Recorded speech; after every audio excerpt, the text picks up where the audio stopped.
Hola, buenas noches, ¿cómo están? Bueno, bienvenidos todos, es un gran placer tenerlos acá en esta edición especial de nuestra cápsula Mejores Prácticas para Emprender, que es parte de la programación de contenidos de la Cabecom, y el objetivo es tener como invitados a distintos emprendedores venezolanos, emprendedores y emprendedoras, que se han caracterizado por el éxito en sus negocios. Y bueno, justamente la idea es aprender de ellos, aprender de su experiencia.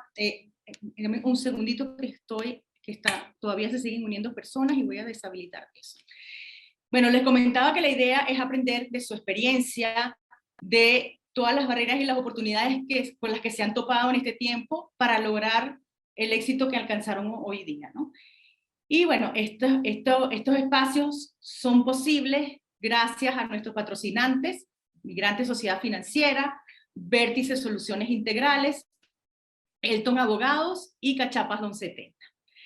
Y bueno, pues esta noche nos sentimos especialmente emocionados porque tenemos a un invitado muy especial, es un venezolano muy querido por todos, bueno, nos ha apoyado a nosotros en la Cámara desde el día 1, así que se trata nada más y nada menos que de Sumito Esteves. Bienvenido, Sumito. De verdad que te agradezco muchísimo el haber aceptado una vez más nuestra invitación. Gracias por tu buena disposición siempre para con nosotros en la Cámara. Y bueno, antes de darle la palabra a Sumito, quiero comentarles que esta charla es la antesala de su próximo taller, que se llama Mi receta para un emprendimiento exitoso. Esto va a ser el sábado 21 de mayo a las 10:30 de la mañana, hora Chile, Venezuela y Miami. Creo que 4:30 de España también.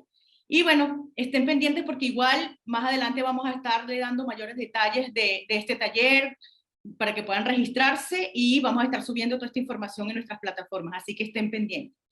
Bueno, y sin más, pues los dejo con Sumito. Bienvenido, Sumito, muchas gracias. Dale, muchísimas gracias, de verdad. Y bueno, y a todos los que tan amablemente se están conectando a esta hora. Inclusive sé que había gente que se iba a conectar de Europa, cosa que me impresionó por el horario, por el cambio de horario.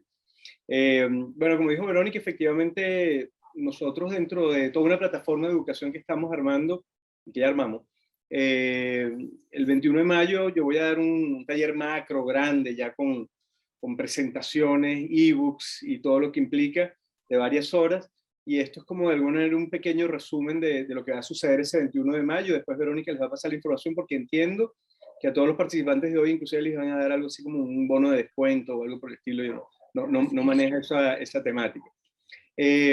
Al final, un poco lo que yo les quiero contar a lo largo de esta hora, yo diría que es como un resumen de muchos años de emprendimiento en los cuales han habido las verdes, las maduras, las buenas, las malas, los fracasos, lo que ha funcionado, pero claramente después de varias décadas emprendiendo de verdes y maduras, uno suele ir haciendo de alguna manera, y yo que soy muy esquemático, un resumen de aquello que uno más o menos entiende qué es lo que uno no debería hacer y qué es aquello en lo que uno debería tener mucho cuidado, y especialmente aquello que sí funciona.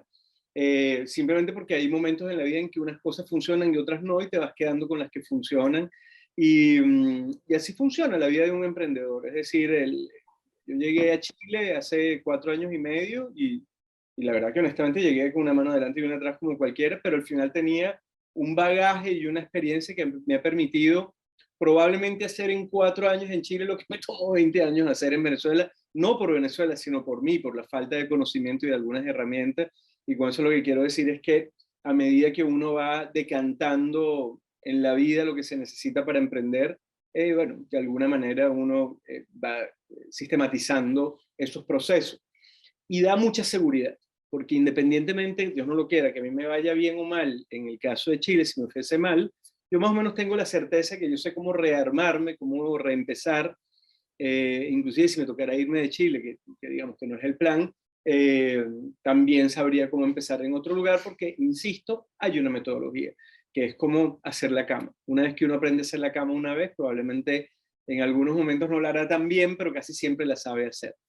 Entonces, yo siempre cuando arranco con este tipo de talleres, le planteo 9 preguntas a la persona que quiere emprender, a modo casi psicológico. Es decir, la que yo considero que son las 9 preguntas básicas que uno se debe hacer, o que yo le hago a una persona que siempre que me dice, yo siempre he querido, yo siempre he soñado, yo quiero hacer, y de alguna manera yo trato de enfrentar a esa persona, generalmente a alguien cercano, me ha pasado hasta con mi hija, a esas 9 preguntas.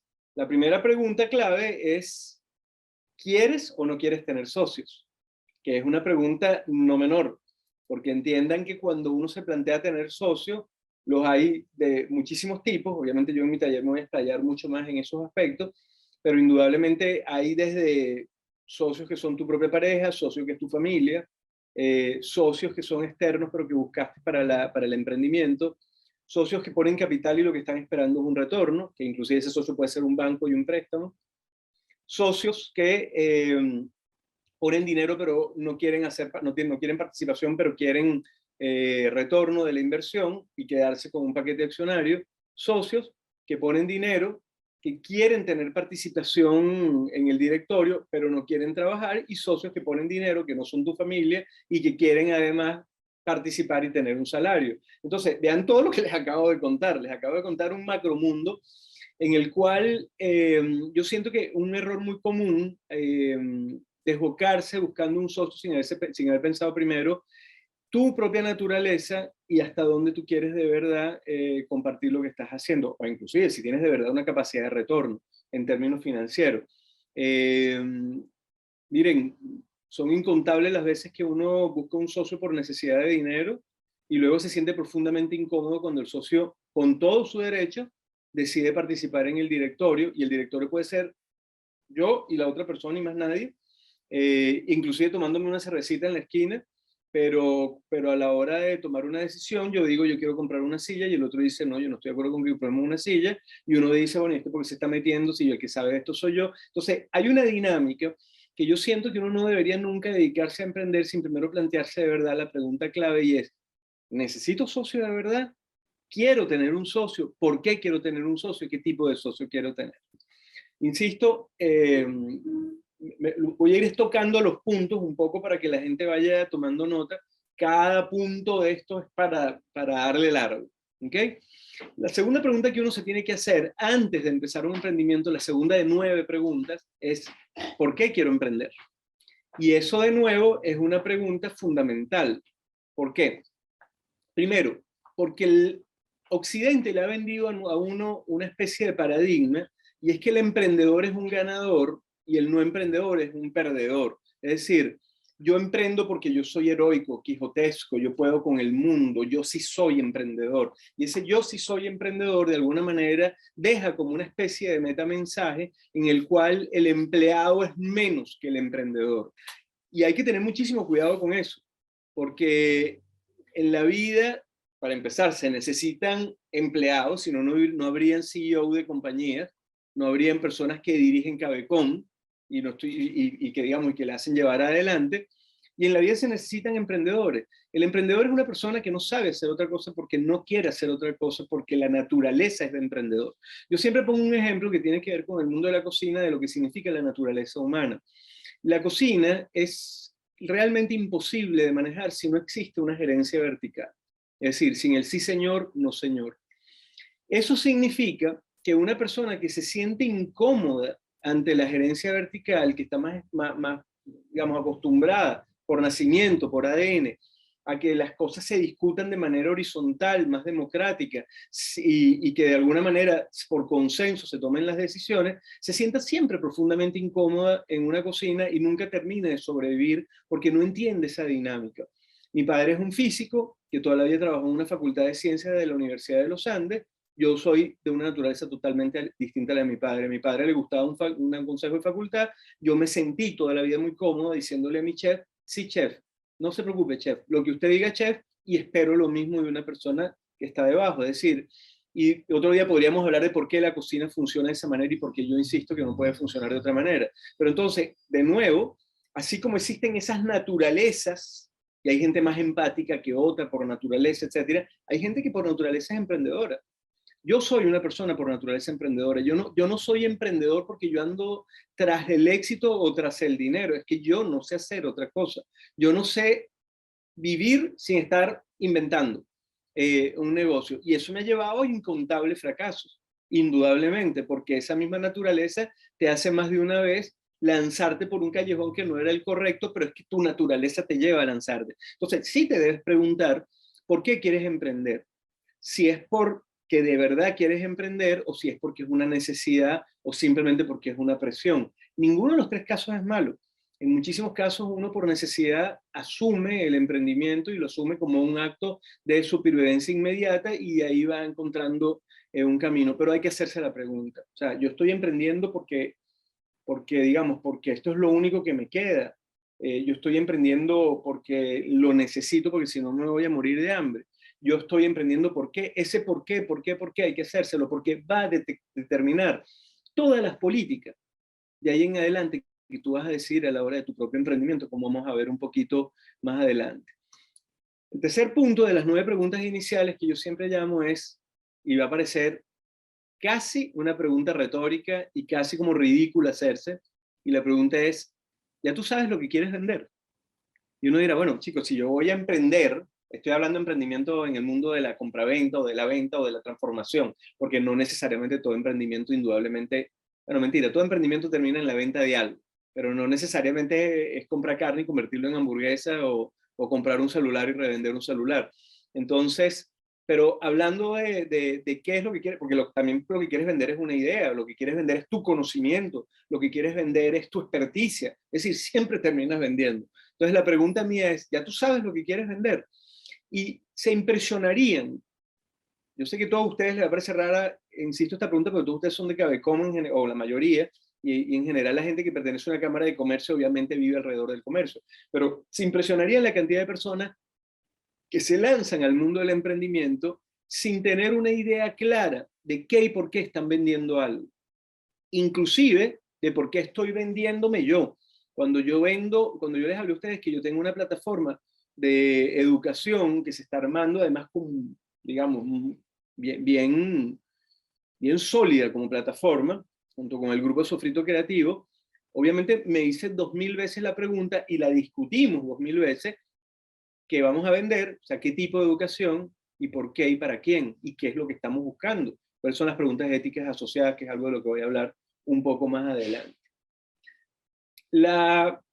Bueno, y para quedar un segundito en este punto de si sabes lo que quieres vender, ustedes no se imaginan la cantidad de personas que a mí me han llegado en la vida, diciéndome, monté, increíble, en Chile me ha pasado particularmente, mi familia y yo estamos montando un restaurante, quisiera que nos asesoras con el menú porque no tenemos muy clara idea de qué es lo que vamos a vender en el restaurante. Y yo me pongo así las manos en la cabeza y digo, Dios santo, o sea, ¿cómo se lanza uno a la locura de montar un restaurante que es un trabajo tan difícil sin tener claro el estilo, el menú, a quién está dirigido, qué tipo de propuesta y todo lo que implica decidir qué es lo que tú quieres vender? El cuarto punto de las 9 preguntas sería, ¿usarías, te comerías, serías tu propio cliente de aquello que tú quieres vender? De nuevo, parecería obvio, pero es que aquí es donde entra el factor pasión. Es dificilísimo ser buen vendedor de audífonos si no eres un amante de la música y de los audífonos. Es decir, si no eres usuario de los audífonos que estás vendiendo. Y el ejemplo no lo estoy trayendo a colación de manera fortuita, es que da la casualidad que yo llegué ayer de Argentina y fui anteayer a una tienda a comprarle a mi esposa unos audífonos y quedé absolutamente encantado. Por cierto, venezolano, encantado con el muchacho venezolano, porque yo andaba con mi hija y mi hija, yo fui de loquito así, dame este. Y mi hija que andaba conmigo se metió en el celular y me dijo, papá, pero tiene malos reviews y hay personas que dicen que se descarga muy rápido. Wow, estos chamos de ahora están viendo además qué está diciendo la gente en el mundo. Entonces le pregunté al muchacho, oye, mi hija me está diciendo que estos audífonos se descargan muy rápido y tienen malos reviews, dime tú cuál es el que debo comprar y por qué, y no tengo más de tanta plata. Fue fascinante, porque me encontré un apasionado de los audífonos. Entonces, por eso es tan importante preguntarse si aquello que tú vas a vender es algo en lo que tú crees. Yo, por ejemplo, estoy en este momento en un proceso de levantar la franquicia de Sumo Gusto, un poquito más adelante les puedo contar de eso, y digamos, con la compañía con la que estamos armando el proyecto de franquicia, o sea, con mis asesores de franquicia, han salido dos puntos absolutamente fundamentales. Uno, no queremos un inversor sin operadores y queremos gente que esté absolutamente encantada con el concepto, porque si no, esto no va a caminar. Y en otros casos funciona perfectamente que sea alguien que lo haga por inversión o que lo haga simplemente porque está buscando algo para hacer. Pero hay momentos en la vida que tú necesitas una persona que sea de verdad un usuario y un fanático de aquello que ha decidido vender. Y tú te tienes que hacer esa pregunta. Cantidad de personas que salen por necesidad o no al emprendimiento y a la venta de cualquier cosa, pero no logran transmitir una pasión real por aquello que están haciendo. Para resumir, yo debo cenar, que es como mi comida principal del día, no exagero, 5 de 7 días de la semana mi propia comida. Pero es que me encanta. Yo amo la comida de Sumo Gusto. Entonces, por supuesto, cuando salgo a la mesa, tengo una capacidad de venta que va más allá del hecho de que es el dueño el que te está atendiendo, sino es que me babeo como un perrito cuando empiezo a hablar yo de uno de los platos míos porque me gusta. Y el que está del otro lado ve la babita, por decirlo de alguna manera. Se da cuenta que hay una persona que está salivando, echando el cuento. Eso es importante. ¿Salivas tú o no con tu concepto? Insisto, cuando hablo concepto no estoy hablando necesariamente de comida. Estoy hablando de cualquier cosa que te apasione. Yo tengo un socio con el canal de YouTube y con todo el tema, que es Alfredo Cegnini, y Alfredo Cegnini es así como todo seriezote, pero saliva cuando habla de producción y de cartas GAN y de planificación financiera futuro. Y yo digo, ¿cómo alguien puede salivar con este cuento? Pero es su mundo, y es su mundo de emprendimiento.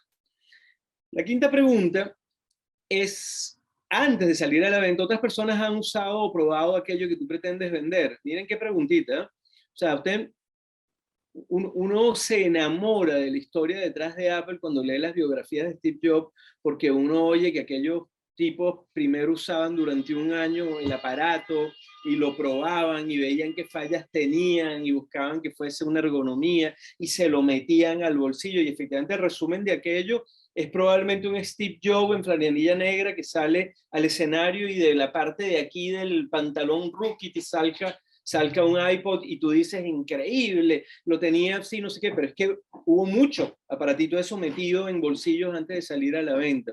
Y mucha gente que lo usó. Entonces yo sí creo que es bastante importante, bastante importante, algo que es muy común en la universidad, pero que no es muy común en el emprendimiento, que es cómo te ven tus pares. En el mundo universitario eso es lo natural.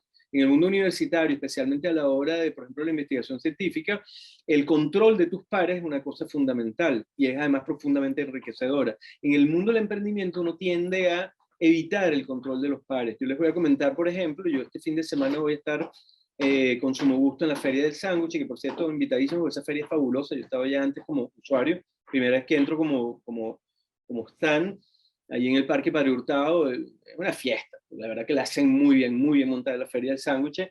Y ayer vinieron acá a Sumo Gusto en la noche como que varios chefs, como que no, varios chefs y algunos periodistas gastronómicos, una mesa larga. Y yo les puse los sándwiches a todos, los 3 sándwiches que voy a presentar en la feria, se los puse a todos. Fue notable los comentarios, notable. O sea, hoy yo tuve que llegar a la cocina y al centro de producción y decir, muchachos, vamos a hacer estos cambios porque me hicieron comentarios que compro y que no había visto y que me parecen absolutamente válidos.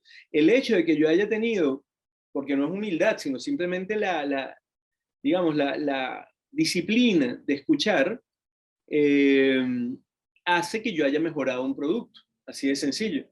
Y muy probablemente me han dado una ayuda que es invaluable, porque ni siquiera me cobraron por esa ayuda, sino simplemente me dijeron, mira, Sumo, está bueno, pero yo sentí que 2 puntos, la carne, 2 puntos. Hoy cambiamos inclusive hasta el formato del asado negro, porque a ellos les pareció muy grueso el que yo había puesto dentro del sándwich. Entonces, imaginen lo que vale que una persona te diga a ti, ¿por qué no lo haces un poco más delgado y pones 2 en vez de uno solo grueso? Vale oro a la hora de vender sándwiches de manera masiva en un parque. Por eso es tan importante, insisto, esa pregunta de si otras personas han usado o probado tu producto. El sexto punto es, ¿sabes cuánto cuesta ese producto?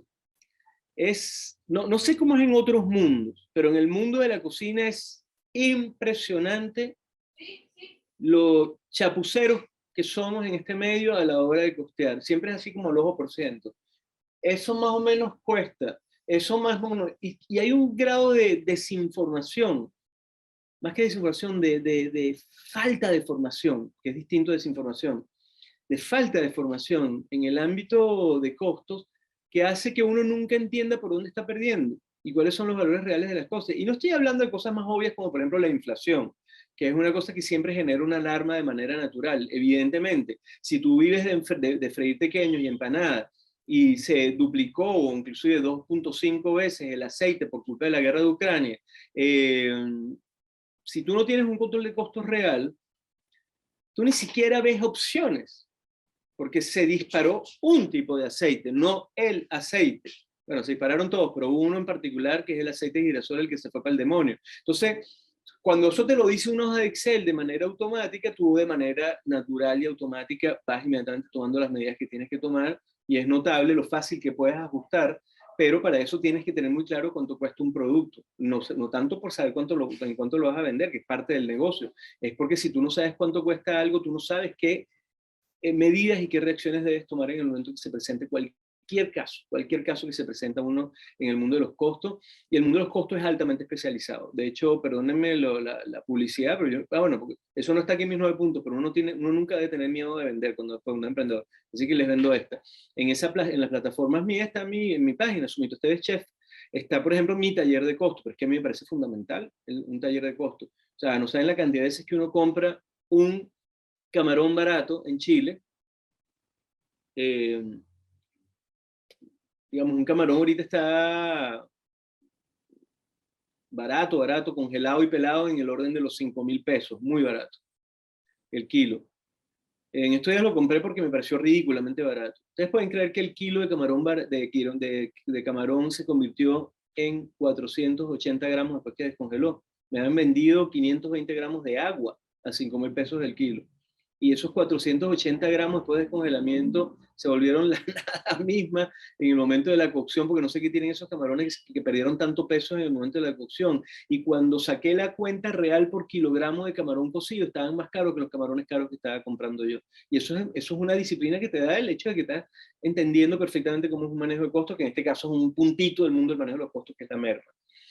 Otro punto, que es el punto 7 de ese primer cuestionario que yo le pido a la gente que hagan, y este es complicado, es si tienen las condiciones legales para producir, vender.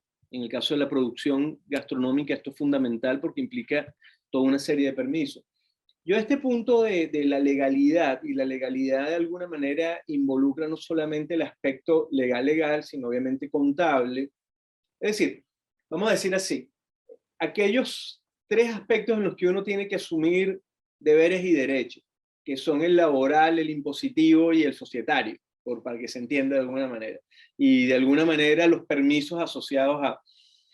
¿Por qué yo siempre le insisto tanto a la gente que tiene que hacer un esfuerzo máximo por legalizar su emprendimiento? Porque la pérdida de oportunidades por ilegalidad es bestial. Ni siquiera es un tema de multas, porque inclusive en muchos países la gente puede emprender sin mayor legalidad, y el costo real de la multa es tan bajo que hasta es rentable no ser legal y estar escondido.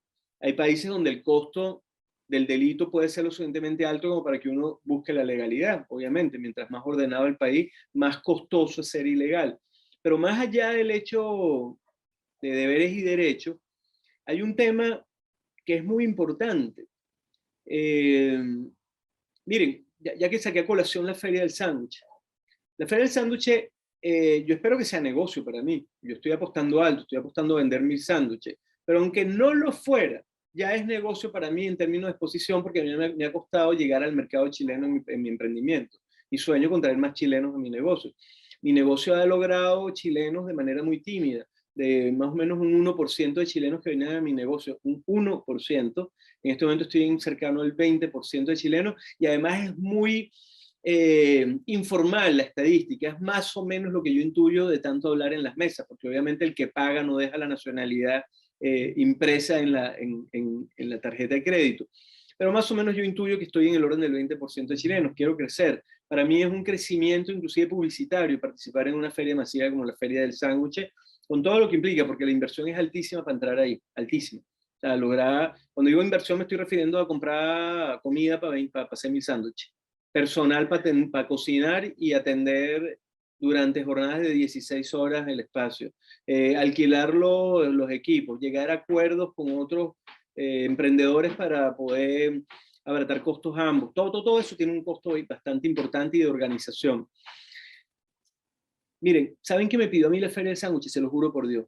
Más allá de el alquiler es tanto, las condiciones de negocio son tales, tú debes estar presente en este horario, más allá del tema de condominio. Y lo primero que me pidieron fue, seré mi salud de mi negocio. Las guías y los permisos del camión que va a hacer el despacho de la comida desde el negocio hasta allá. Me pidieron, que nunca entendí por qué, el permiso que emite legalmente en él para poder darte electricidad, el T1 creo que se llama, o el T6, ¿no? El T6 creo que es la cosa. Entonces me pidieron Seré Mi Salud, me pidieron los permisos, me pidieron por supuesto claramente que iniciar actividades porque tengo que pasarles una factura. Uno cobra todos esos sándwiches, pero en realidad los cobra la organización y luego ellos te dan a ti lo que te corresponde, por lo tanto tengo que darles una factura. ¿Ustedes se imaginan que yo me hubiese perdido esta oportunidad, que para mí es una oportunidad simplemente porque yo no había iniciado actividades o yo simplemente no tenía un Seremi de salud? Entonces, cuando yo digo que hay que buscar la legalidad, yo entiendo perfectamente, no soy naif, que una persona que se inicia en el mundo de los negocios muchas veces empieza en su casa, empieza en su cocina, 1000 veces le ha tocado a todos, me ha tocado, con una ilegalidad más o menos importante, porque es difícil que te den un Seremi Salud en la propia cocina de tu casa, etcétera. Pero lo importante es que el norte debe ser resolver eso. Si tú te acostumbras a que no hay que resolver eso, se convierte en un vicio que te hace perder incontables oportunidades, incontables. O sea, yo siempre le pongo un ejemplo a la gente, y imagínate que tú hagas bisutería preciosa y haces unos, qué sé yo, pulseritas espectaculares, y un día, por pura casualidad, una pulserita tuya llega a manos de una persona, y esa persona es de recursos humanos de una compañía grande, y dice, qué bonito regalo sería esto, si tiene las siglas de mi compañía, y se lo quiero dar a los 200 empleados como parte de la cajita de Navidad. Y entonces se acerca uno a la emprendedora Verónica de Lima, y le dice, hola Verónica, digamos, a través de un DM de Instagram, vi una pulsera tuya que me regaló una de mis compañeras de trabajo, me encantó y nos encantaría poder regalar tu pulsera en Navidad como regalo corporativo. Y tú te emocionas, y Verónica se emociona mucho, y dice, wow, imagínate, me pidieron un pedido grande, y la otra, como es natural, sin ni siquiera por mala fe, sino porque es natural, le dice, bueno, necesito estos papeles para poder, ¿cómo se llama?, incluirte dentro de proveedores de la compañía, y para que puedas iniciar actividades comerciales con nuestra compañía. Y ahí se acabó, hasta ahí llegó, porque no tienes ni un solo papel de lo que te están pidiendo en esa compañía. Entonces, has perdido una oportunidad muy importante, y por eso eso tiene que ser el norte siempre. El norte tiene que... Bueno, yo estoy súper emocionado con la idea de la franquicia que estamos armando nosotros. Bueno, ¿quién se puede plantear armar una franquicia si no tiene hasta el último de los papeles que exige una nación? Ese es el punto ahí. ¿Los tuve todos desde el principio? No. Nunca los tuve todos desde el principio. Nadie los tiene todos desde el principio. Pero era mi norte. Mi norte era lo más rápido posible los tendré todos. El octavo punto es, miren este puntazo, tienes proveedores para satisfacer el producto que tú has decidido vender, porque una cosa es lo que yo ya sé que voy a vender. Ajá, ¿y qué pasa si la pego del techo? ¿Y qué pasa si vendo mucho? ¿Y qué pasa si cambia la estación? ¿Y qué pasa si? ¿Y qué pasa si? Ustedes no saben la cantidad de veces que un emprendedor gastronómico, por hablar de mi propio ejemplo, desecha un producto de venta porque no tiene garantía ni seguridad ni de constancia por parte de los proveedores de ese producto. Entonces, pues, lo sacarás como una sugerencia, lo sacarás como algo especial, lo usarás para un evento puntual, pero nunca para tenerlo como tu oferta regular. Ese ejercicio a mí me tocó como chef que está inventándose la franquicia a su nuevo gusto, fue espectacular. ¿Cuál va a ser el menú de mi franquicia? Y parte de la garantía era tiene que ser a juro un plato que se pueda hacer para muchos lugares y que yo tenga la garantía de que esos ingredientes están todo el año. No es menor lo que les acabo de decir. O sea, lo que les acabo de decir es un punto heavy. Entonces, sí hay que hacerse la pregunta y es, ok, estoy enamorado de este producto que quiero vender, pero yo voy a poder de verdad tener siempre seguridad de que yo, porque uy, tú puedes inventarte, qué sé yo, el forro para sofá más espectacular que se ha hecho en el mundo, pero si, ¿de qué te sirve si después es la tela que escogiste para el forro más espectacular? Resulta que el lugar donde tú habías planteado que se le ibas a comprar lo que tenían era de 15 metros y ya no van a traer más el resto del año. Pues es un trabajo de búsqueda, de acuerdos, de saber hasta dónde puedes llegar o no con un producto, etcétera. Y muchas veces caes en manos de gente muy grande y también tienes que ver cómo haces en ese caso, porque a veces tú dices, bueno, el proveedor más regular que puedo conseguir de tal cosa, me acaba de pasar con un sellado plástico para unas bandejas termoformadas con alimentos que van a venir con atmósfera modificada, y el hombre con que yo fui a hablar me miraba con ternura, porque el tipo me decía, un rollo de, ¿cuánto era mejor? 5 kilos. No, un rollo, no me acuerdo, un rollo de 50 kilos te da para 14.000 termoformados. Y yo decía, wow, ¿en qué momento voy a vender yo 14.000 raciones de algo? Eh, y entonces yo le decía, sí, pero es que yo quiero además que vengan con el sello de mi compañía. Y el hombre me diría, pero es que para eso hay que hacer unos troqueles y para eso tú no vas a poder comprar menos de, no me acuerdo cuánto era, 500 kilos, voy a inventar la cifra, una cifra absolutamente loca. Entonces, claro, yo decía, este hombre está acostumbrado a venderle a gente que le compra para hacer 150.000 cosas y yo llegué preguntándole por 2.000. Entonces, claro, me miraba con ternura, pero al final el único que me podía garantizar que todo el año iba a tener ese producto. Por suerte el hombre me dijo que sí, pero me pudo haber dicho que no. Ahí es cuando yo les digo que uno entra muchas veces en manos de gente muy grande y tiene que planteárselo y ver cómo lo va a manejar. Y finalmente el noveno punto para poder pasar a la siguiente parte, que le voy a dar un poquito más rápido porque obviamente también me encantaría oírlos a ustedes, ver si tienen algunas preguntas, etcétera, pero este es como este es el cuestionario previo a, es cuáles son tus valores éticos. Eso a mí me parece que es fundamental. ¿Por qué? Porque primero los valores éticos definen las campañas publicitarias. Si tú eres una persona que cree profundamente en valores ecológicos, por hablar de un valor ético, claramente implica dos cosas. Uno, la gente que te va a llevar la publicidad, y aunque tú seas la misma persona que te lleve tu propia publicidad, de alguna manera pretende que eso se sepa. Dos, tienes que ser coherente. ¿De qué te sirve vender un valor si puertas adentro no lo cumple? Tarde o temprano va a aparecer una cámara, tarde o temprano una persona dirá, este señor lo que es un mentiroso porque se la pasa hablando de tal cosa, pero en realidad dos puntos. Y la tercera razón por la cual los valores éticos tienen que estar muy, muy, muy, muy claros desde el primer día de una operación. Y cuando digo valores éticos no estoy siendo moralista, no pretendo decir que hay gente más buena que otra, cada quien tiene su esquema de valores y todos son válidos. Pero lo que es muy importante entender, y el tercer punto, es que con esos valores éticos tú te sientas en un directorio. Entonces es muy difícil, hablando del primer punto, que era el de los socios, lograr sentarse con socios con los cuales vas a lidiar de manera cotidiana si hay valores fundamentales que no compartes o en los cuales eres absolutamente contrario. Y les voy a poner un ejemplo, a mí no me da vergüenza hablar ni de mí ni de mi familia nunca. Mi hija Jazmín es trans, alguna vez fue varón, ahora es una niña espectacular. ¿Ustedes se imaginan que yo estuviera sentado en el directorio con una persona que considerara a los trans una aberración? ¿Se están imaginando lo que implicaría eso tarde o temprano?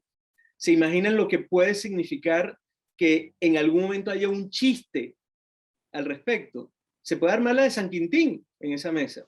Entonces yo no estoy diciendo que a juro tus socios tienen que ser idénticos a ti, pero sí hay cosas en las cuales es muy difícil reparar si las cosas no caminan. Políticamente ni hablar, ni hablar. O sea, entiéndame una cosa, o sea, está bien difícil que en un mismo directorio de venta de juguetitos puede estar una persona que esté de acuerdo con Putin y una persona que esté en desacuerdo con Putin. Obviamente se van a agarrar por las mechas en algún momento. Entonces tú sí tienes que entender un poco qué es lo que quiero decir yo desde mi producto, qué quiero decir yo desde mi compañía, en qué valores creo. Yo me lo planteo permanentemente. La plataforma de educación que tenemos nosotros con Sofrito Creativo es una plataforma en la cual yo estoy apelando claramente a que haya, por ejemplo, toda una generación de diáspora, por un lado, que sienta profundo conocimiento de dónde viene para que a la siguiente generación se lo pueda transmitir. Fue la razón por la cual yo creé inicialmente el canal de YouTube, mi parte de la creación, no la parte, obviamente, no necesariamente la parte de Sofrito, que son mis socios,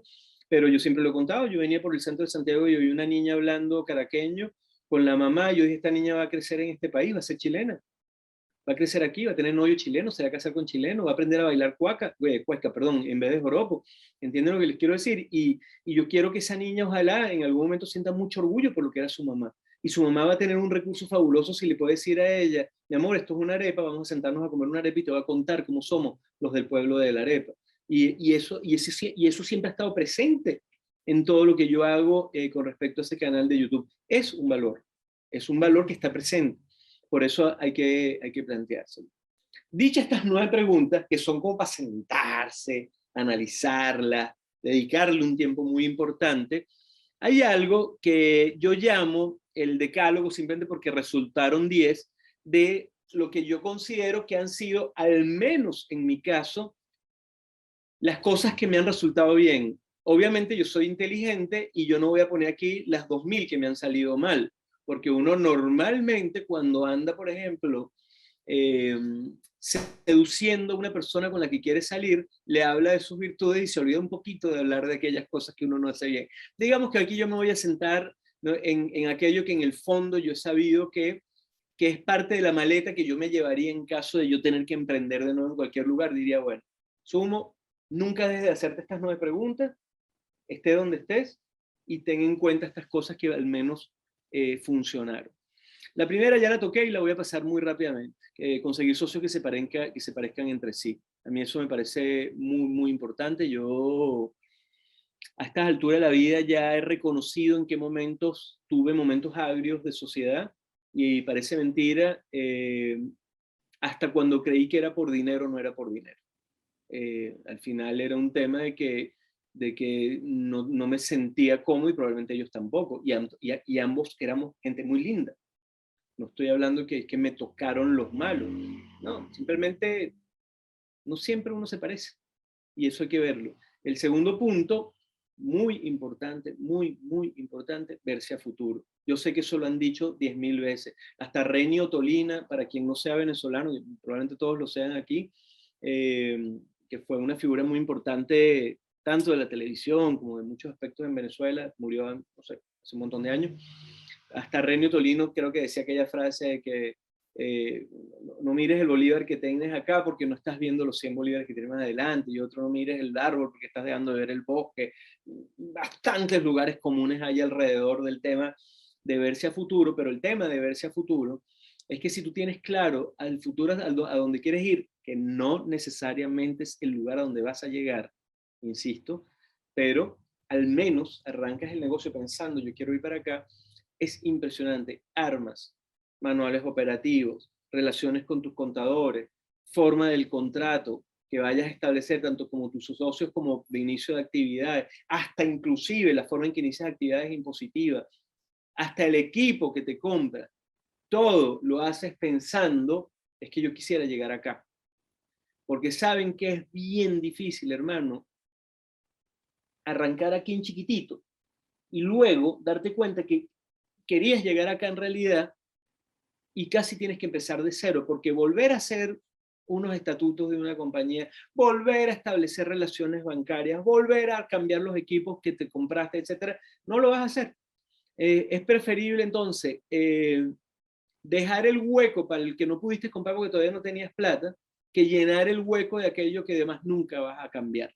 No sé si me entienden, porque al final es una medio parábola lo que estoy comentando. Obviamente uno no deja el hueco. Pero sí es muy importante verse a futuro, porque ese verse a futuro, que no es visión y visión, o sea, ese verse a futuro de alguna manera es, oye, les puedo contar, yo me veo a futuro trabajando menos, en serio, yo estoy cansado, y además estos 4 años han sido candela, y además, como sea, tengo 56 años, o sea, llega un momento en que uno dice, cónchale, ¿cómo me veo a futuro? Me veo disfrutando con Silvia la vida un poco más, y no trabajando tan duro como estoy trabajando ahorita, que honestamente estoy trabajando los 7 días. Ahora, si yo me estoy viendo futuro así, la gran pregunta que me toca hacer yo toda la mañana es, ay, ¿cómo lo vas a hacer? ¿Cómo lo vas a lograr, bro? ¿Qué es lo que te estás inventando para lograrlo? Por eso es que hay que verse a futuro. Uno y el negocio. Y parece mentira. Más de una vez digo que no a algo porque atenta contra ese futuro y más de una vez trabajo el triple porque va en pos de ese futuro. Si me entienden el punto ahí. El tercer punto, de lo que yo llamo el decálogo del éxito, que la verdad que es como grandilocuente el título, pero bueno, al final ustedes me entienden porque lo estoy diciendo, es, ya me lo toqué un poco antes, pero aquí sí lo toco así como con firmeza, es entender de números, formarse. A mí me parece una locura que la gente se dedique al mundo del emprendimiento sin formación. El mundo del emprendimiento es un mundo de formación. A mí me comentaba Verónica en un momento, no ahorita, pues me decía que muchas veces cuando Cabecón hace los seminarios, eh, se inscribe mucha gente, pero al final van llegando tardísimo y algunos llegan hasta media hora después que empiece el seminario. Eh, yo estoy ahorita tomando clases de italiano porque quiero pedir la nacionalidad italiana, porque mi esposa es italiana. Para ser esposo de una, pero siendo esposo de una italiana, para uno poder ser italiano es obligatorio aprender 3 niveles de italiano, no ni siquiera 1, 3. O sea, tienes que ser italoparlante ahora. Es una ley relativamente nueva. El poder introducir los papeles, en mi caso, depende de que yo pase un examen que lo hace la Universidad de Siena, ni siquiera lo hacen en Chile, que es el examen del B1 de italiano. Y yo voy a optar a ese examen en diciembre de este año, estamos en abril, porque más o menos el plan mío dio que yo empecé a estudiar el año pasado, que voy a tener ese nivel de suficiencia del italiano a finales de este año, para intentar introducir los papeles iniciando el año 2023. Me estoy viendo a futuro. Por lo tanto, ya sé hasta cuándo es el examen, porque lo hacen solamente 2 veces al año, es en diciembre de este año, ¿sí? Pero no, mi hermano, yo no pierdo una sola clase, porque como las reglas de esa clase son que usted si llega tarde no puede entrar a la clase, si tiene 20% de inasistencia, le raspamos el nivel y del nivel depende que yo tenga un pasaporte eventualmente, ya no pierdo esa clase. Entonces, si yo soy capaz de ese grado de disciplina de formación por un emprendimiento que se llama nacionalización, no lo voy a tener con mi propio negocio. Entonces yo no puedo entender que una persona se aboque al mundo de los negocios sin invertir en formación. Y parte de esa formación, obviamente financiera, porque es la pata más floja que tenemos todos. Yo en este momento probablemente tengo un nivel relativamente alto en términos financieros, pero yo era una bestia. O sea, a mí me tocó estudiar mucho y darme mucho trancazo. Entonces, todo, o sea, todo. Es que si lo que vas a hacer son telas, tienes que aprenderte hasta el ABC de las telas. Es más, hasta quién inventó la tela. Lo tienes que aprender. Entonces, en el mundo de estos negocios hay que saber de números y hay que saber de números seriamente. No necesariamente tú vas a ser tu propio administrador y tu propio contador, pero tienes que saber de números, indudablemente. El cuarto punto de ese decálogo del éxito es creer en el concepto. Tiene que ver un poco con algo que hemos hablado antes, pero creer en el concepto va un poco más allá. Si te formaste, si lo pensaste, si pensaste en esas 9 preguntas, cree por un tiempo en el concepto. A veces uno tiene que cambiar porque la vida te lo pide, porque te equivocaste en algunas cosas, porque el mundo cambió, nadie esperaba una pandemia. Pero tienes que creer en el concepto. Esa gente que monta un restaurante y se asusta y luego lo cambia con un restaurante más sushi y se vuelve a asustar y luego de hacer restaurante más sushi pero discoteca a partir de las 2 de la mañana, va a quebrar. Va a quebrar tarde o temprano, porque llega un momento que diluye tanto el concepto del espacio que nadie puede entender realmente qué tipo de lugar está entendiendo. El tipo que monta un lugar que tiene sushi, pizzería y discoteca desde el principio, vende eso desde el principio y le va bien. Aquí hay un restaurante, por cierto, un muchacho venezolano de padres chilenos, Fucotay, creo que se llama, Fucay o algo así. ¿Ah? Fucay, me dice mi esposa, que este niño, Nicolás, lo montó al lado de un restaurante mexicano, con la misma cocina y además tú entras al mismo restaurante y decides si te sientas en la mesa japonesa o en la mexicana. A mí me mostraban esos papeles y yo decía, esto es un fracaso. Pero el tipo creía tanto en su cuento y lo hizo tan así desde el primer día y cree tanto en el cuento que cuando tú entras a ese lugar te convences que eso era lo que tenía que ser y tú mismo te quedas así como, hoy voy a venir al japonés y mañana voy a venir al mexicano y le va buenísimo.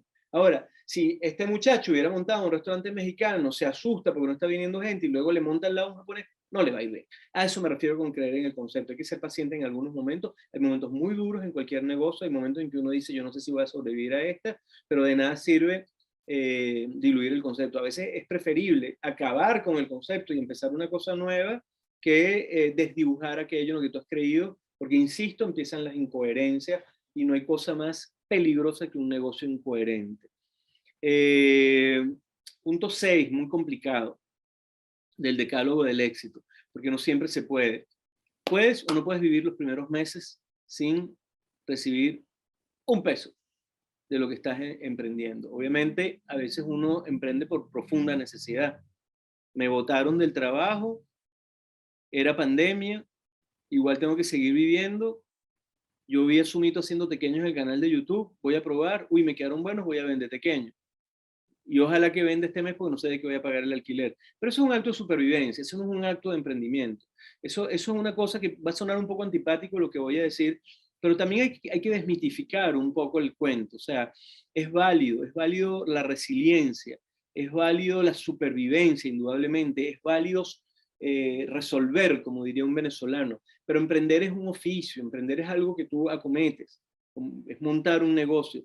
Entonces, los procesos resilientes o buhoneriles, es decir, cuando tú no estás pagando impuestos ni cotizaciones, ni le estás pagando nada al empleado que te está ayudando, en el fondo es un proceso muy buhoneril, son válidos, son necesarios, pero tampoco hay que verlo como yo soy una persona emprendedora. No, la necesidad me llevó en este momento a esto, posiblemente descubrí que soy bueno para el emprendimiento y lo voy a cometer, pero yo no me puedo vender en este momento como un emprendedor porque en ese momento estoy simplemente resolviendo una posición coyuntural. Y vuelvo a insistir, ahí es muy difícil hasta ver los largos plazos y las legalidades y todo lo que yo les estoy hablando en ese momento. Ahora, si tú decides ya meterte de lleno en un negocio por alguna razón, sí tienes que plantearte de qué vas a vivir. Si tú vas a ser, por ejemplo, el operador o simplemente eres el inversor y otro va a estar metido en el negocio, etcétera, pero sí te tienes que plantear de qué vas a vivir.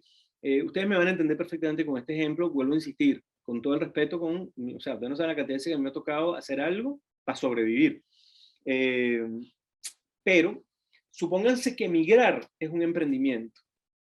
Bueno, no es lo mismo emigrar a otro país con $100 en el bolsillo que con los primeros 3 o 5 meses para ver qué va a pasar en ese país. El que emigra con $100 llega al día siguiente buscando trabajo y agarra lo primero que consigue. El que llega con 6 meses de ahorro te da el tiempo eventualmente de conseguir un trabajo probablemente mucho mejor el que hubiese conseguido en la otra situación porque tiene el tiempo de escoger, de pensar, de reconocer el área, de conocer qué es lo que está sucediendo alrededor. Ojalá, no siempre se puede, simplemente estoy hablando obviamente de lo deseable. Y sí, es así. O sea, ten mucho cuidado porque te va a agarrar igualito en algún momento el tsunami de las deudas si tú no has previsto. Y yo no conozco un solo negocio, ninguno, que, que dé números positivos el primer mes. Ninguno. Uno cree porque hay flujo positivo, pero ¿qué va, hermano? O sea, el primer mes estás todavía montando cosas y el segundo mes también y descubriendo cómo es el negocio. Eso es mentira, que un negocio da dinero desde el primer mes. Entonces uno tiene que saber un poco entender ese tema. El séptimo punto ya lo toqué en el anterior, legalizar el emprendimiento, porque la legalidad suele costar bastante dinero, no me voy a detener mucho más en él, pero si es así, o sea, es tan sencillo como que soñemos, voy a montar con mi señora un emprendimiento en Italia, ya que hablé de Italia. Yo a estas alturas del partido creo que no lo haría si no tuviera primero clarísimo cuál es el marco legal en el cual tengo que montarlo. Y si me tocara montarlo en Venezuela de nuevo, sería idéntico. Uno dirá, bueno, pero en Venezuela el marco legal es muy difuso, pero es el marco legal que hay. Puede ser que hasta elementos poco sanos como la corrupción son parte del business plan que te tienes que armar porque nunca podría hacer esto sin un gestor, para hablar de eufemismos. Bueno, entonces probablemente dentro de ese business plan tuyo está la palabra gestor metido en alguna línea de aquello que estás haciendo, pero es parte del marco legal de todo lo que tú estás planteando. 8, importantísimo, es parte de lo que están haciendo ustedes el día de hoy acá conmigo. Dedicar tiempo a la alfabetización digital. Tremendo tema. La alfabetización digital va desde entender lo que es una nube, sistemas de caja, ahorita todos los sistemas de caja, por ejemplo, están en nube. Mi sistema de caja de Sumo Gusto en Chile, para los que no me estén viendo desde Chile, mi sistema de caja de Sumo Gusto en Chile es un sistema de caja, de hecho, que no solo está en la nube, yo no tengo nada guardado acá, o sea, lo que esté pasando acá se va a un sistema al que se le paga un porcentaje de tus ventas por el servicio, y está conectado de manera automática a servicios de impuestos internos, directo. Al cierre, lo que últimamente llamaba uno el cierre Z, el cierre de día, que mi señora hace cierre completo del día, eso automáticamente lo tiene el servicio de impuestos internos, automáticamente lo tienen nuestros contadores, la oficina de contadores, y obviamente automáticamente lo tienen mis socios como informe. Al cierre de cada día. Ahí, y lo pueden ver desde el aparatico en cualquier momento del día, todas las estadísticas asociadas a tu negocio, desde clientes hasta cuánto está gastando cada uno. Ahora, eso es una forma de alfabetización digital, pero también hay muchas otras, incluyendo redes sociales, de lo que voy a tocar un puntico un poquito más adelante. Creo no, lo sé, mucha gente se va quedando en el aparato hoy en día porque siempre va a haber alguien que es tu competencia y que está mucho más alfabetizado. Y estoy usando a propósito la palabra alfabetización, porque en el fondo uno es un analfabeta digital, y tiene que tener mucho cuidado con ese aspecto. ¿Ok? 9. Conocer suficiente del negocio para que si se va uno de tus empleados no quiebres. Puntico, ¿eh? O sea, se impresionará la cantidad de veces que uno se encuentran serios problemas en el momento que se te va uno de tus empleados clave y no has tenido nunca un plan B y siempre se va un empleado clave, por miles de razones. A mí se me han ido 3 empleados que quiero mucho en los últimos 2 meses y en todos los casos ha sido por oportunidad. Una niña está trabajando hasta el 20 de mayo, si no me equivoco, que tengo a mi esposa aquí al lado, y me da tanto dolor que se vaya porque la adoro, pero decidió irse a otro país y es una oportunidad que para ella es importante. Un niño, que por cierto me vino a ayudar ayer, se fue porque le ofrecieron trabajo como chef en otro sitio y aquí no era chef. Es decir, todo el tiempo la gente se va, la gente que tú quieres, la gente amiga, la gente fundamental. No estoy hablando de peleas, no estoy hablando de traiciones, no estoy hablando de nada de esas cosas. Estoy hablando de todo el mundo, la gente se va. Yo tengo un chef que me mueve todo este rollo en el que estoy metido, Pero Castillo. Y si Pero Castillo un día llega un señor con un montón de regalos en la mano y le ofrece una oportunidad que yo no puedo igualar, yo voy a abrir una botella de champaña porque yo quiero que él prospere, él tiene un hijo pequeño, yo quiero que ojalá que prospere conmigo. Pero suponiendo el caso distinto, también abriría la botella de champaña. ¿Y por qué abriría la botella de champaña? Primero porque le deseo el bien y segundo porque sé que yo no voy a quebrar si él se va. No es deseable que suceda, pero tengo suficiente solidez de manuales operativos como para reentrenar rápidamente a una persona y tengo generación de relevo. ¿Se entiende el punto? Pero al final, a veces eres tú solo, a veces solamente es una persona a tu lado. 10º punto, de eso que yo llamo el decálogo para el éxito. Punto que yo no estoy cumpliendo en este momento. Hay que mantener espacio para tu formación y para el ocio, para las dos cosas, para invertir en ti. El emprendedor tiene mucho la tendencia a ser como heroico, así, como esas películas en donde un héroe ponía el pecho contra un ejército de 1000 y decía, no importa, yo puedo contra los 1000 que vienen a pelear contra mí porque yo soy yo. Eso es muy de uno, muy del emprendedor. En algunos casos se da por necesidad. Si paro un segundo, esto se me viene porque estoy en un momento muy clave. Lo que es muy grave es el vicio de no descansar. Yo no estoy diciendo que uno siempre lo hace, pero claro, la persona que no descansa es una persona que se vuelve, para empezar, irascible, tristona, deprimida, malhumorada, pero ok, quitemos un poco ese cóctel emocional. La persona que no descansa no planifica cosas nuevas, no detecta lo que está pasando alrededor, no detecta oportunidades, no se da cuenta de peligros inminentes que se están armando alrededor, simplemente deja de ver lo que llaman los norteamericanos el big picture, el cuadro grande, por decirlo de alguna manera, alrededor. Y por eso los periodos de descanso son absolutamente claves en este mundo. Apagar el celular es una cosa clave en el mundo del emprendimiento. O sea, yo me fui, como les dije, yo tenía un buen rato sin ver a mi hija en Argentina, un buen rato sin Argentina, país que quiero mucho, y un buen rato sin vacaciones. Y me fui ahorita 4 días a Buenos Aires. No tengo pasaporte venezolano y por suerte mi hija vive en Argentina donde puedo entrar con cédula chilena. Y fui bastante estricto, estos 4 días. sea, eran 4 días complicados porque se venía encima la feria del sándwich y traté de no sentir culpa porque había dejado a mi mujer en medio de este candelero, pero dije, bueno, ¿qué puedo hacer yo allá? Entonces déjame disfrutar esos 4 días, aprender a disfrutar momentos de ocio, a dárselos, a buscarlos, me parece muy, muy importante. Yo creo que mi esposa es un gran ejemplo de eso. Yo la voy a poner de ejemplo en este momento. Mi esposa trabaja como pocas veces yo he visto que le toque trabajar, inclusive a ella que siempre ha emprendido conmigo, ha sido duro, pues aquí armar el cuento. Eh, Cónchale, pero Silvia a la semana se las ha arreglado para hacer un día pilates, un día natación y un día ballet.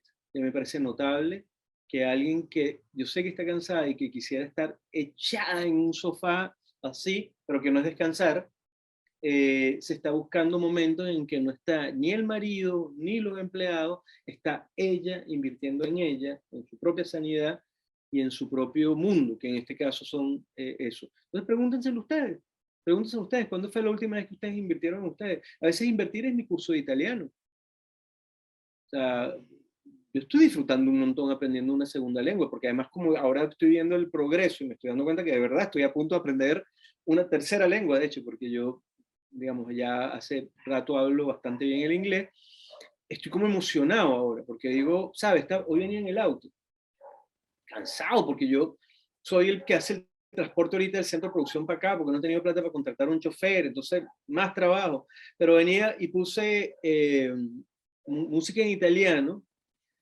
justamente de un disco que yo alguna vez le regalé a mi esposa, del cual yo siempre lo que he oído es un ruido y una música bonitita, pero ni idea de lo que decía Claudio Bagnoni.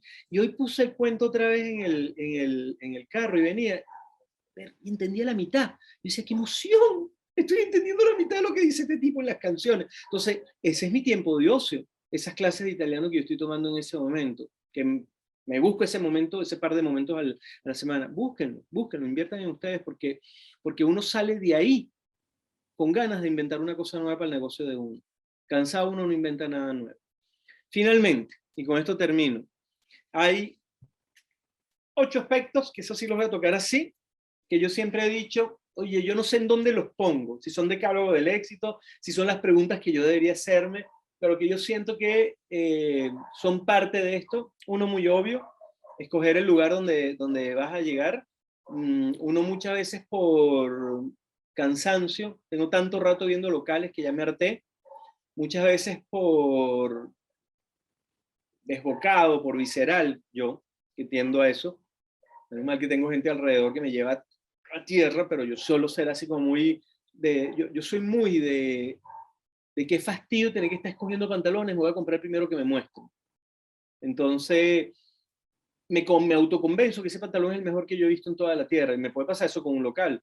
Entonces, la escogencia del lugar es clave porque no tiene vuelta atrás. Después que uno paga, hermano, 3 meses de depósito, mes del que te consiguió el local, mes adelantado, y sabes que los primeros 3 meses no van a ser real porque estás construyendo. O sea, que estás hablando de 6, 7 meses de alquiler de un local, que en medio de esos 7 meses tú digas, me equivoqué, si lo imaginas. Entonces, no es pequeña la decisión. Punto 2, de esas últimas 8 cosas que yo nunca sé dónde meter. Arquitecto. Chicos, los arquitectos cobran poco. Yo no puedo entender cómo la gente no contrata a un arquitecto, ¿vale? O sea, para lo que vale el negocio y lo que uno va a hacer en la vida. Yo toda la vida me he encontrado que más bien los arquitectos, obvio que si le pides a un arquitecto que además sea el que te decore y que tú quieres que sea el mejor restaurante que se ha montado alguna vez en la historia de Caracas y que sea histórico y que nadie lo haya hecho igual, te van a cobrar un montón de dinero. Pero estoy hablando de uno, el emprendedor que montó una carnicería, una peluquería, un pequeño restaurante, una oficina de Cabecom, lo que sea. Ustedes no saben el bien que hace un arquitecto, escogiendo materiales, decidiendo los espacios que son los correctos, dándose cuenta qué es lo eficiente. Es tanto el ahorro por tan poco que suelen cobrar los arquitectos que yo no entiendo a la gente que se cree arquitecto. La gente jura que sabe arquitectura porque sabe tirar unas rayas en un papel cuadriculado. Y es tremendo esa arrogancia de yo sí sé, lo que otro estudió, ¿no? Hitos. ¿Saben qué olvida uno en el mundo de los emprendimientos? Celebrar. Los hitos se celebran. así como uno celebra los cumpleaños, los aniversarios o los aniversarios, el mes que te conociste, tantas cosas que celebra uno. Los hitos le dicen a uno por qué estuvo, por qué empezó, cómo ha evolucionado. Yo soy muy de hitos, yo creo mucho, muy profundamente en eso. Yo tengo anotado fechas y además es muy bonito porque lo he transmitido y no me he dado cuenta. Hoy quien me lleva a las redes, que es María del grupo 202, que son así como, o sea, ya voy a hablar de ese tema un momentico ya para finalizar. Ese grupo no es publicidad, porque ellos son marcarios, ellos te arman el concepto de una marca, fueron los que inventaron el logo de Sumo Gusto, etc. María hoy me mandó una captura de una cosa que ella tenía anotada y dije, wow, todos mis hitos, pero ella los tiene anotados también. El día que conseguimos la casa, el día que empezamos el delivery, el día que nos dieron el permiso de tener la tienda, el día que se abrió un poquito la pandemia y pudimos poner las primeras sillas que eran aquí afuera, el día que dieron los primeros permisos de terraza y la alcaldía nos permitió abrir la terraza y abrimos la terraza, el día que en uno de esos casos, que fue cuando abrimos la tienda, el padre Lorenzo, que es muy amigo mío, vino acá a darnos a hacer la misa para que nosotros pudiéramos bautizar el local, etcétera, etcétera, etcétera. Es un hito recordar cuando pasa un año de cada cosa de esa, porque cada año de eso le cuenta a uno lo que hemos hecho, lo que hemos logrado y celebrarlo con tu equipo. Por eso creo tanto, tanto en anotar cada cosita bonita que te ha pasado en tu negocio para que nunca olvides celebrarlo. Ni siquiera tienes que olvidarlo porque los bichos te lo recuerdan 5 días antes, si le pones la alarma 5 días antes. Redes, puntazo, redes. No estoy hablando de redes sociales, para nada. Estoy hablando de redes profesionales y redes de amigos y redes de familiares. Las verdaderas redes, no las redes sociales. Uno cuando emprende se cree y se siente solo y uno nunca está solo. Jamás está solo. Yo diría que de 100 veces que yo he pedido ayuda, 100 veces me han ofrecido ayuda. Nunca una persona a la que yo le he pedido ayuda me ha dicho que no, porque no, para empezar uno suele pedirle ayuda a una persona que uno intuye que te va a ayudar. Pero es impresionante la cantidad de veces que uno le dice a un colega, cónchale colega, ¿cómo resolviste esto? ¿Quién es tu proveedor de tal cosa? Oye, tengo un empleado que me está demandando, ¿cómo que se hace en este caso? ¿Qué me sugieres tú con respecto a esta ley? Lo que sea. Yo no se ha dado el caso todavía que le he tocado la puerta a Cabecom, pero yo tengo la absoluta seguridad que en el momento que yo tenga una necesidad de consejo gratuito, y llame a Verónica y le diga, Verónica, no termino de entender cómo se hace esto en Chile. Verónica me va a decir, yo no lo sé, Sumo, pero dame 2 días que te lo voy a averiguar. Ya, tranquila, Verónica, no voy a estar todos los días en eso. Pero el punto es que uno subestima la fortaleza que tienen las redes de tus colegas y las redes de tus amigos. Y uno no está solo. Uno se siente solo, artificialmente solo. Pero la construcción de esas redes es fundamental. Y eso es dando y dando. No es así tan fácil como que voy a llamar a los colegas. También ellos tienen que contar contigo, contar en ese momento contigo. Cuento ahí una anécdota, más que una anécdota, una cosa muy linda. Yo soy bastante amigo de un muchacho chileno que es el dueño de la heladería El Taller, que queda en Manuel Montt, casi con Antonio Vara, o sea, casi esquina Antonio Vara, Manuel Montt, Providencia, en nuestra estación Manuel Montt, Providencia con Antonio Vara, se llama El Taller, y él montó un centro de producción en Recoleta, su sueño, ese futuro que él venía viendo desde hace 5 años, lo logró, 5 años pensando en cómo iba a ser su centro de producción para hacer una expansión importante de la marca, y faltando un día para abrirlo, entraron y se robaron todo.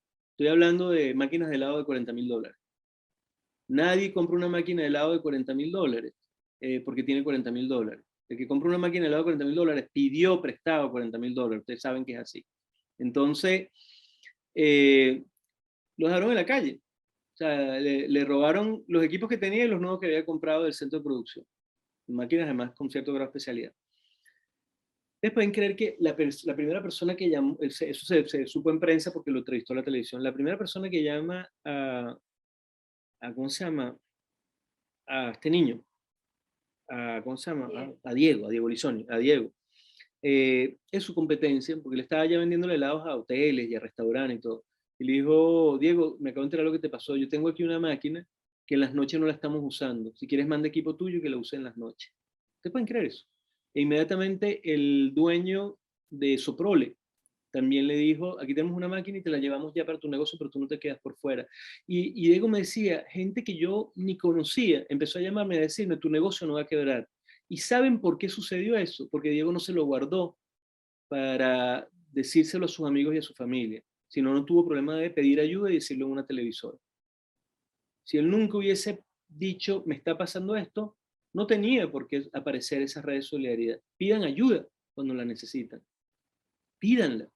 Siempre va a haber alguien dispuesto a ayudarlo a uno. A veces hay una persona que te dice, ahorita no puedo, oye, no es lo mío, veamos. Pero ¿qué probabilidad hay que tú le pidas ayuda a una persona y la persona te diga, a ti nunca te ayudaría? Dios mío. O sea, para empezar ni le estás pidiendo ayuda a esa persona porque ya sabes por dónde te va a salir. Pidan ayuda.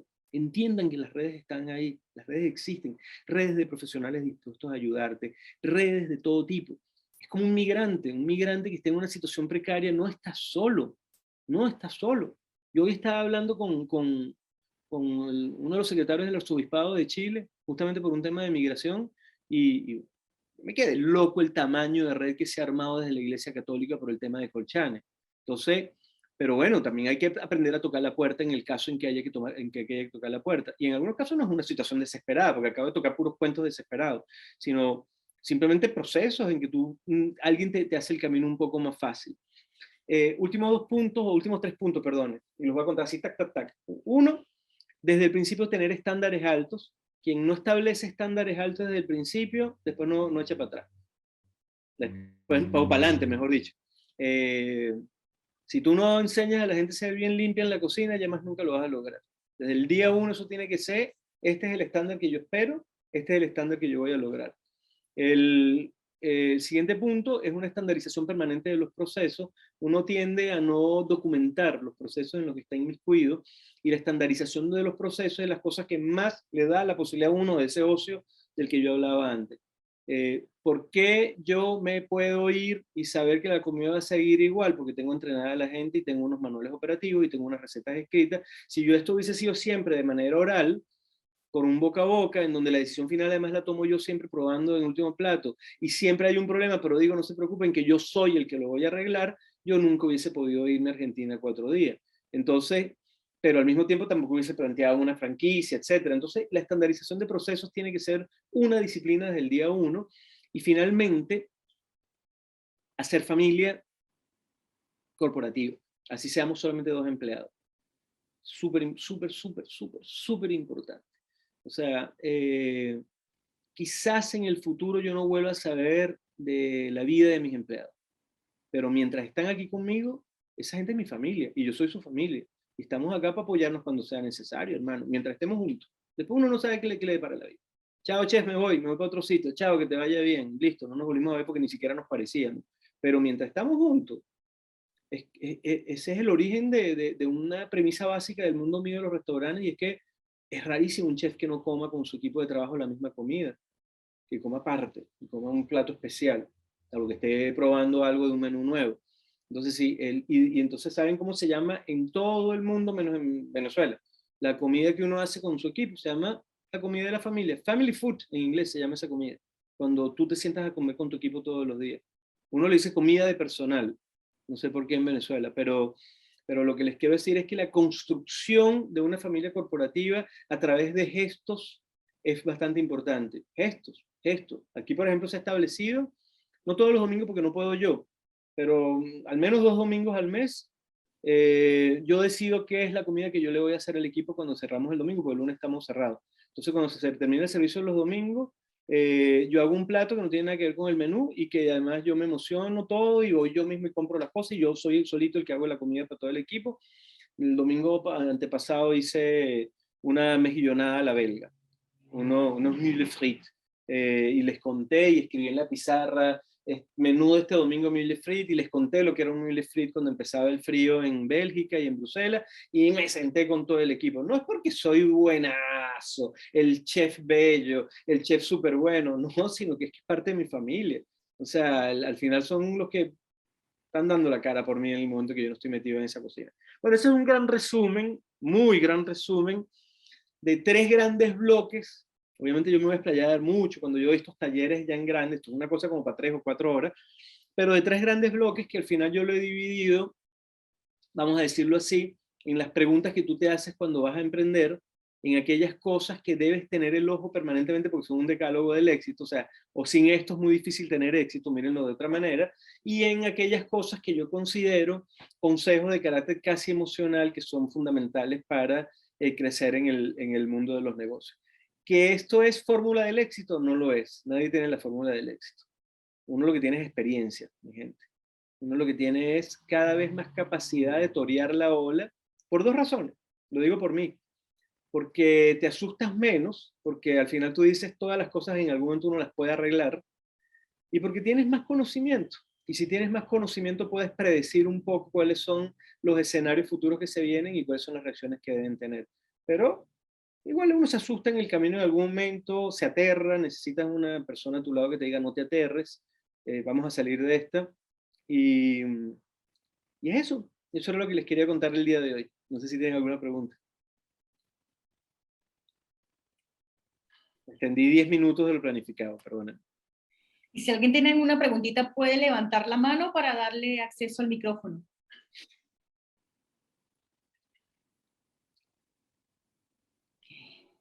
Eso. Mira, ahí están dos manitos. Sí, sí, sí. Pero te dejo a ti te dejo a ti el control de eso. Un segundito, ya le voy a permitir activar el micrófono. Oye, por cierto, para hacerme publicidad, muchachos, en Sumito Ustedes Chef, sumitostedechef.com está anunciado este taller, pero en grande, y el de costos, por cierto, y toda una serie de talleres bellísimos que vienen, pastas rellenas, enfrascados, estamos armando todo un tinglado de formación espectacular. Y si llegaran a interesarse en el cuento de la franquicia, que está bello, de hecho mañana voy a ver 2 locales de 2 interesados de franquicia, escriben a franquicias.cl, y franquicias.cl es quien me está armando todo ese proyecto en este momento.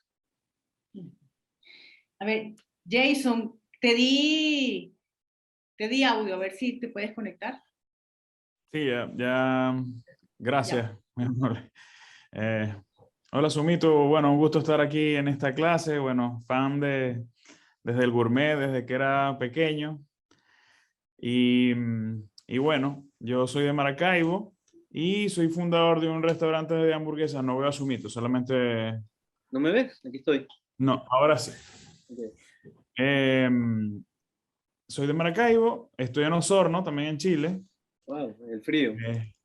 Sí, bastante. Y fundé un restaurante de hamburguesas hace 3 años. Empecé en la casa, como tú dijiste, vamos a un local pequeño, no más grande, pero para hacer el cuento corto, o sea, nos fue muy bien, o sea, realmente nos fue muy bien, pero bueno, marzo no es el mejor mes, digamos, y llegó un punto en el que tenemos que decidir si nos mantenemos fieles a al origen de la marca. Nosotros hacemos hamburguesas lo mejor posible, hacemos el pan, hacemos la carne, hacemos la salsa, compramos los mejores productos que podemos conseguir acá. Entonces, o sea, o sacamos o bajamos costos. O sea, nosotros hemos logrado sacar platos que mantienen la calidad, pero claro, no es una hamburguesa, es una hamburguesa más pequeña, tiene una buena salsa y está dentro de un precio, digamos, más bajo, pero aceptable. Pero ahora estamos más presionados por el tema de inflación que estamos viviendo, bueno, a nivel mundial y no se escapa Chile, de que, o sea, nos sentimos en una disyuntiva, sí, o nos mantenemos fieles o nos vamos por el tema bueno, donde ya llega un punto donde tenemos que sacrificar un pelo la calidad. Bueno, hacia distancia es como complicado siempre contestar algo tan específico, pero ahí yo sí me aferraría mucho a valores éticos. Es decir, de repente se ha convertido, estoy inventando acá porque no conozco tu negocio, pero de repente se termina convirtiendo en un costo importante hacer ese pan, por ponerte un ejemplo, costo hora, costo hombre, costo personal, etcétera, como tú lo quieres ver. De repente hay proveedores que hacen el pan, e inclusive muchas veces más barato que el que tú estás haciendo, pero muy probablemente te encuentres con que tu valor de venta en este momento no es yo lo hago todo en casa, sino yo estoy apoyando también el emprendimiento local y estos son unos emprendedores en los que yo creo y es parte de tu discurso. Cuando uno habla de valores éticos, lo que te quiero decir. Pero yo sí creo que este es un momento, y más en un negocio como el tuyo, en el cual sí o sí todo el mundo va a tener que en este momento ser muy eficiente a nivel de costo, no solamente por inflación, sino por volumen, porque tu negocio es un negocio de volumen. O sea, no es lo mismo, no deja la misma rentabilidad, los mismos pesos de ganancia, un asado negro que una hamburguesa, deja menos pesos una hamburguesa, porque cuesta menos, es lo que te quiero decir. Entonces tienes que vender más hamburguesas para dar con costos operativos. Entonces, no necesariamente dar un giro o cambiar alguna de las cosas que estás haciendo, no necesariamente es que no fuiste fiel al concepto. Lo que tienes que entender es bien claro qué es lo innegociable. Eso sí, o sea, de esta línea no la paso, que tú sabrás cuáles son las tuyas. Y ahí sí, eso sí no hay que hacer, dar el paso hacia lo innegociable, vamos a decirlo así. A ver, un ejemplo, tonto, pero yo jamás podría cocinar, comprar, cocinar o vender un animal que esté en extinción o que no sea 100% legal, su extracción. No puedo, mentalmente no me da para hacer esa cosa. Aunque me vengan a ofrecer acá un cerdo, no sé, salvaje en extinción de las montañas de Chile a un cuarto de precio. Bueno, yo ese puente no lo cruzo porque me superaría. Entonces sí hay innegociables que tú sabrás cuáles son los tuyos, pero, claro, pero muy probablemente te lleve más bien a replantearte discurso y te encuentres con oportunidades que no habías visto. Yo no sé dónde puedes bajar o no, tú, porque no conozco el Claro, claro, es muy personal, sí. De tu negocio, pero vuelvo a poner el ejemplo. O sea, yo me he encontrado con algunos innegociables interesantes. Yo, por ejemplo, compro unas lechugas que son demasiado caras. Las lechugas que yo compro acá. Las hace una pareja en Pudahuel, son segunda generación de gente que siembra, chilenos. Se les vino el mundo abajo porque eran los que producían lechugas de altísima calidad para los restaurantes de alta cocina y para los catering altos, bodas, Pudahuel, catering de aviones de primera clase, bla, bla, bla, bla, bla. Y más de una vez yo he dicho, cónchale, yo estoy como que por comprar una lechuga más barata para bajar el costo de esa ensalada. Y parece mentira, siempre termino en la misma conclusión. Yo esta vaina no se la voy a echar a Juan Pablo, porque siento que por qué yo voy a hacer que le dé el palazo si al final me estoy ahorrando unos pesos, porque tampoco es que vendo lechugas a montón. Entonces, yo mismo hay pasos que digo no voy a dar, pero hay millones. Ejemplo, ¿qué paso yo no doy? Con eso termino para que otro pueda preguntar. Yo estoy negado a comprar aceite de palma, negado. O sea, me muero el día que yo compro aceite de palma. ¿Por qué? Porque el aceite de palma genera deforestación y una pérdida de mundo animal bestial. Donde se hacen monocultivos de palma aceitera se genera esclavitud y desmanes ecológicos. Entonces yo decidí que yo aceite de palma no compro. Ahorita, con el tema de la subida del precio del aceite, uno anda buscando oferta. Mi esposa, que le tengo sentada al lado, se los puede decir. Le dije, salgamos del aceite de los 3.000 pesos porque esto no me está dando, busquemos uno bien barato, pero que diga de qué es, porque los aceites que no dicen de qué son siempre tienen palma. Si te dice que son de soya, o si te dice que son de canola, te lo dicen.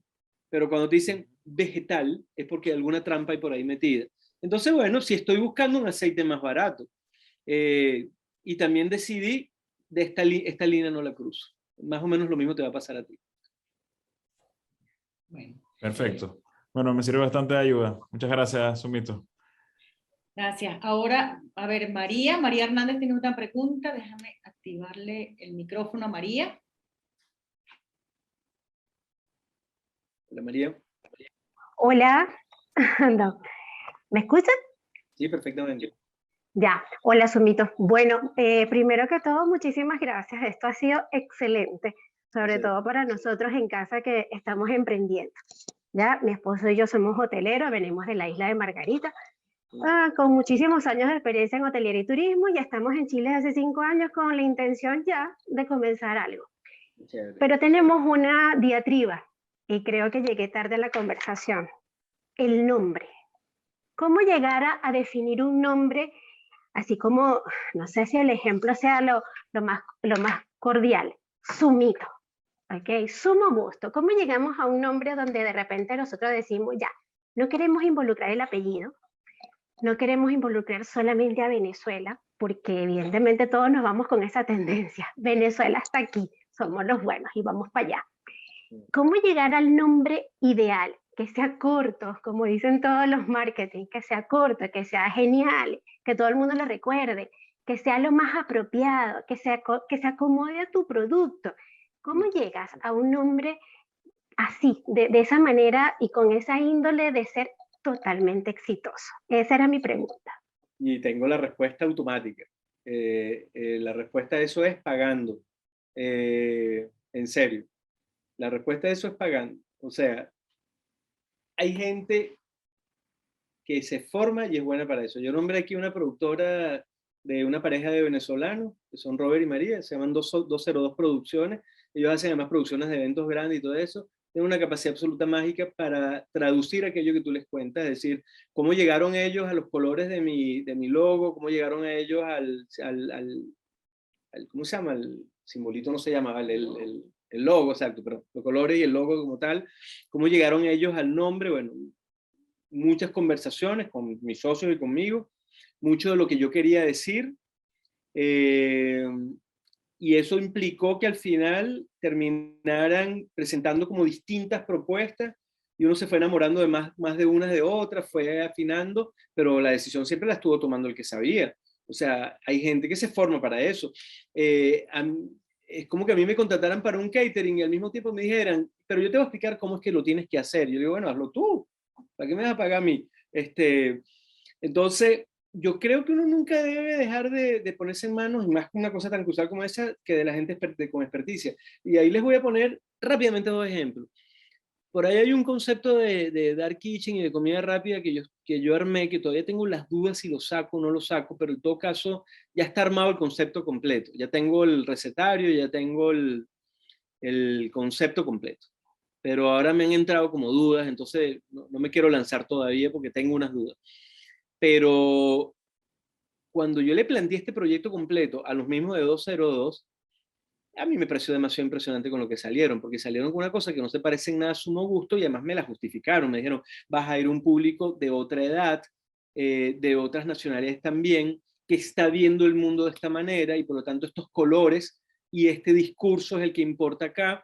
Y hasta se discutió, decimos que tú estás detrás de esto, no, porque ya tú estás medio viejo para el público al que le vas a llegar. Y yo decía, qué arrecho, esto me están diciendo viejos a mí, hermano, me están diciendo, entienden lo que te quiero decir, pero si son los que saben del cuento. Y se llegó a un nombre y se llegó a todo lo que hay que llegar. Para eso está la gente que sabe de eso. O sea, cada vez que uno se empeña, ¿sabes qué cosa es fea? El que inventa un logotipo con una plantilla de Word, es para matarlo. Entonces, porque además lo que va a ver todo el mundo. Y el segundo ejemplo que le iba a poner, que también es una anécdota, yo en un momento de la vida creí que me iba a Miami hace años. Y como soy todo intelectualoso, me había leído un libro que hablaba de un supuesto restaurante que había tenido Leonardo da Vinci, que se llamaba Las Tres Caracolas en italiano. Entonces, qué sé yo, la Trecochole, qué sé yo, y toda la historia de lo que le me pareció encantador la idea de tres caracolitos, porque yo quería hacer comida lenta, que no fuese comida rápida. Yo me armé toda una historia de por qué los caracolitos y el concepto de las tres caracolas y Leonardo da Vinci y la creación y todo el cuento. Y cuando le llegué a los que sabían del cuento y les dije, bueno, me preguntaron, ¿y cómo que te has imaginado de nombre? Y yo le dije, bueno, Three Snails en inglés. Y fue impresionante. Los dos gringos a los que se los comenté en ese momento hicieron así. ¡Ugh! Y yo dije, aquí hay un problema, Houston. O sea, ¿por qué un gringo arruga la cara cuando yo digo eso? Porque para un gringo la palabra snail suena a babosa, algo baboso que se arrastra. Y no es tan bonitito como para un francés cuando dice escargot, que se está imaginando un caracolito bello y precioso y además muy sabroso. La palabra caracol puede ser asquerosa para un pueblo como puede ser maravillosa para otro. Una palabra puede ofender a unos como no puede ofender a otros. Yo he corrido un gran riesgo vendiendo mi pastel de chucho. el día que se lo tenga que vender a muchos chilenos, voy a tener que repensar muy bien el nombre pastel de chucho, porque el que se vaya a la chucha no es lo más lindo que uno puede decir en Chile. Entonces, hija, pague por ese nombre.